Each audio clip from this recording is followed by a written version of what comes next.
Et si le Moyen-Orient s'embrasait en 2026? C'est la question qu'on explore aujourd'hui. On va plonger dans un scénario de guerre avec l'Iran. Attention, ce n'est pas de la science-fiction, hein. C'est une analyse prospective très sérieuse qui se base sur des rapports d'experts. On va décortiquer ensemble, étape par étape, comment une telle crise pourrait éclater. Allez, imaginez la scène. On est le 28 février 2026. Le ciel de Téhéran est en feu, zébré d'explosions. Une opération militaire massive vient de commencer. Et là, tout le Moyen-Orient bascule dans l'inconnu. La question qui se pose, c'est comment est-ce qu'on en est arrivé là? Pour le comprendre, il faut remonter un peu le fil des événements.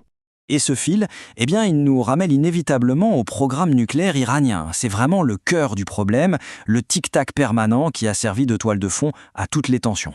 Alors, l'organisme qui est censé surveiller tout ça, c'est l'Agence internationale de l'énergie atomique, l'AEA. Et à la mi-2025, elle a sorti un rapport qui a vraiment mis le feu aux poudres. Le problème, il est à la fois simple et extrêmement grave. Depuis février 2021, en fait, l'Iran a arrêté de coopérer. Plus aucune vérification n'était possible. L'AEA et donc le monde entier naviguaient complètement à l'aveugle. Et c'est dans ce brouillard total que l'AEA a sorti une estimation qui a fait l'effet d'une bombe. En mai 2025, le stock total d'uranium enrichi de l'Iran aurait atteint plus de 9200 kilos. C'est un volume absolument colossal qui a mis toute la communauté internationale en alerte maximale.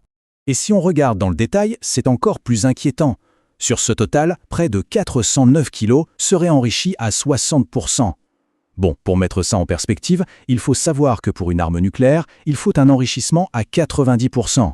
On n'a jamais été aussi proche du point de non-retour.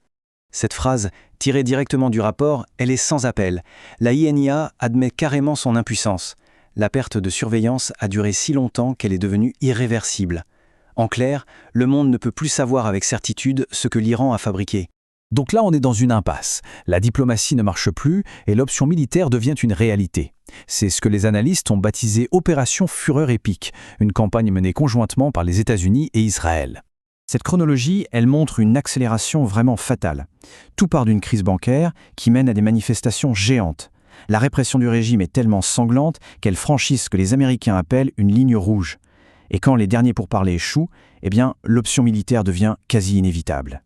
Et attention, les objectifs sont incroyablement ambitieux. Il ne s'agit pas juste de quelques frappes ciblées. Non. Le but, c'est carrément de décapiter la direction politique et militaire avec l'espoir de provoquer un changement de régime de l'intérieur. Évidemment, la riposte iranienne est immédiate et elle est féroce. Des missiles pleuvent sur les bases américaines dans le Golfe et sur Israël. Pour Téhéran, c'est clair, c'est une lutte pour sa survie. En quelques heures, toute la région s'embrase. Alors là, logiquement, on s'attendrait à une panique économique mondiale.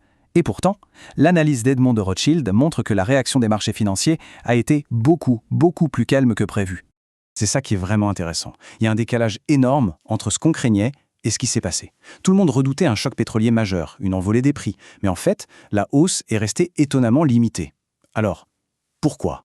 Cette sorte de calme s'explique par plusieurs choses. D'abord, le marché pétrolier de 2026 n'a plus rien à voir avec celui des années 70. La production mondiale est bien plus diverse, surtout grâce aux schistes américains. Et puis, il y a un point crucial. Des oléoducs alternatifs, comme les pipelines EBWP et ADCOP, permettent de contourner en partie le détroit d'Ormuz, ce fameux goulot d'étranglement stratégique. L'économie mondiale est donc un peu moins dépendante d'un seul point de passage. Ok, la guerre est là. Mais après, qu'est-ce qui se passe ensuite ? Face à ce conflit, les analystes ont imaginé 3 grandes issues possibles pour l'Iran et la région. On va les explorer. Voilà comment les analystes voient les choses en termes de probabilité. À 50%, le scénario le plus probable, c'est une guerre d'usure. Ensuite, on a le changement de régime, puis le chaos. Ce que ça montre surtout, ce graphique, c'est l'incertitude totale.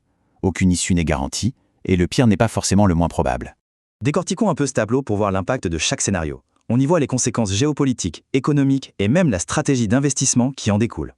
On commence par le pire des cas, le chaos. C'est le scénario cauchemar. Le régime tombe, oui, mais il n'y a rien pour le remplacer. Ça pourrait transformer l'Iran en un État failli, avec des conséquences dévastatrices pour toute la région, et ce pour des années. Ensuite, le scénario jugé le plus probable, la guerre d'usure. En gros, c'est un enlisement. Le régime, même affaibli, survit. Le conflit s'éternise, une guerre sanglante mais sans vainqueur clair, et au final, les problèmes de fond ne sont toujours pas résolus. Et enfin, il y a le scénario à haut risque, mais à haut potentiel. L'opération réussit. Un nouveau pouvoir émerge à Téhéran. Un pouvoir qui pourrait complètement remodeler les équilibres au Moyen-Orient. Mais bien sûr, le succès est très, très loin d'être garanti. Au final, tout ce scénario nous laisse avec une question fondamentale. L'effondrement d'un pilier régional, même un pilier hostile, ça ouvre la porte à deux choses. Soit une reconstruction, soit un chaos encore plus grand. Le Moyen-Orient se retrouverait alors face à un choix terrible. Un nouvel équilibre ou une nouvelle ère de conflit.